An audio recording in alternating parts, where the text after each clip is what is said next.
राम का नाम कितना बड़ा है, इसकी कोई कीमत नहीं है। एक गांव में एक बहुत बड़ा पापी व्यक्ति रहता था। पापी का मतलब यह था कि वो कभी भी भगवान का नाम नहीं लेता था, मंदिर नहीं जाता था, पूजा नहीं करता था। गांव में एक महात्मा जी आए। महात्मा जी से लोगों ने बताया कि ये व्यक्ति ऐसा है जो कभी नाम नहीं लेता, कभी मंदिर नहीं जाता, कभी कथा नहीं सुनता। महात्मा जी ने कहा भैया राम राम कर लिया करो। उसने कहा तो राम राम हम ठीक है, आपके कहने से हम 2-4 बार राम राम बोल दिया करेंगे। हाँ 2 से 4 बार भी बोल दोगे इतने में काम चल जाएगा। लेकिन महाराज जी ये बताओ, ये 2-4 बार जो हम राम नाम बोलेंगे इसकी कीमत क्या है? अब तो महात्मा जी चक्कर में पड़ गए। बोले राम नाम की कीमत तो मुझे पता नहीं, कीमत तो अनमोल है। बोले नहीं, इसका मोल बताइए। बोले ठीक, हम मोल बता देंगे, लेकिन ये बताओ करोगे कि नहीं? बोले हाँ करेंगे। बोले तुम इसका राम राम 2-4 बार करते रहो, और जब तुम मरोगे यमराज तुमको लेने आएंगे तो उनसे ये बात पूछ लेना, वो बता देंगे। महात्मा जी ने सोचा हमारा पिंड छूटे, हम कहां से बता पाएंगे इतनी बड़ी बात, इसकी मूल्यांकन कैसे कर पाएंगे राम नाम का। अब वो व्यक्ति क्या हुआ कि जब मरने लगा तो यमराज आए।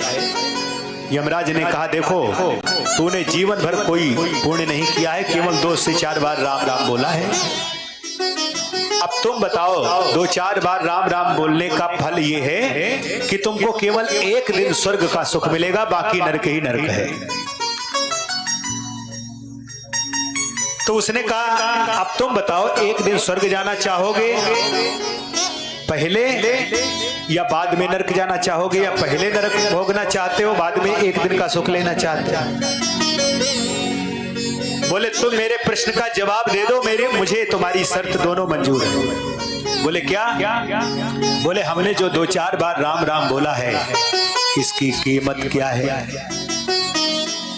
अब तो यमराज चक्कर में पड़ गए। यमराज ने कहा भैया कीमत मैं नहीं बता सकता हूं। यमराज जी ने ब्रह्मा जी का ध्यान किया। ब्रह्मा जी प्रकट हो गए। ब्रह्मा जी प्रकट हो गए, बताओ प्रभु आप तो राम राम जपते रहते हो, राम राम के बल पर आप सृष्टि का सृजन भी करते हैं, आप बताइए इसकी कीमत क्या है? अब उस व्यक्ति को ब्रह्मा जी के दर्शन हो गए। ब्रह्मा जी को प्रणाम किया। ब्रह्मा जी चक्कर में पड़ गए। 4 सिर ब्रह्मा जी के चारों चकरा गए। राम नाम की कीमत का तो कोई पता ही नहीं। ब्रह्मा जी ने सोचा ऐसा है, कैलाश पर्वत पर बैठे हुए शिव जी निरंतर राम राम जपते हैं। शिव जी का ध्यान किया ब्रह्मा जी ने, शिव जी प्रकट हो गए। अब उस भक्त को शिव जी का दर्शन हो गया। शिव जी को प्रणाम किया। बोले प्रभु मेरी इच्छा ये है, राम नाम की कीमत क्या है बता दीजिए, इस भगत की इच्छा है। शिव जी ने कहा देखो राम का नाम मैं जपता हूं, लेकिन कीमत मैं भी नहीं बता सकता हूं कि कीमत क्या है इसकी। अब तो मेरे राम जी ही बता पाएंगे अपने नाम की कीमत क्या है। अब शिव जी ने राम जी को याद किया, राम जी प्रकट हो गए। अब उस भक्त को राम जी का भी दर्शन हो गया। राम जी को प्रणाम किया। बोले प्रभु ये भगत की इच्छा है, राम के नाम की कीमत क्या है ये जानना चाहता है, आप बताइए इसको। तो राम जी क्या कहते हैं?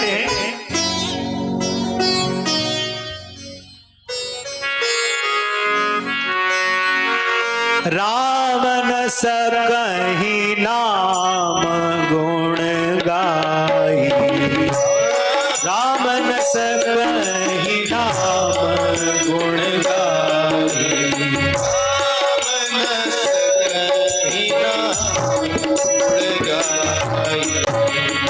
कहाँ लगी राम बढ़ाई, कहाँ लगी राम बढ़ाई,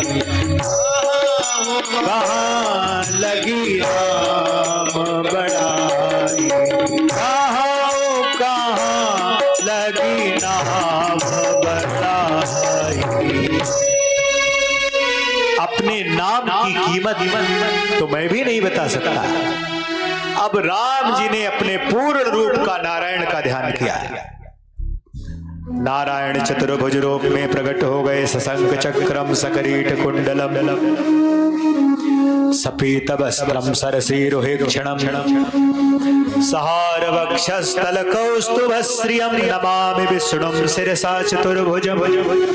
चतुर्भुज रूप में नारायण प्रकट हो गए। अब नारायण जी से यही प्रश्न किया गया। नारायण जी ने कहा, भैया इसका कोई जवाब नहीं है, चल तू मेरे साथ साथ चल, मेरे ही लोक में मेरे ही पास रह जा। बोलो राधे राधे।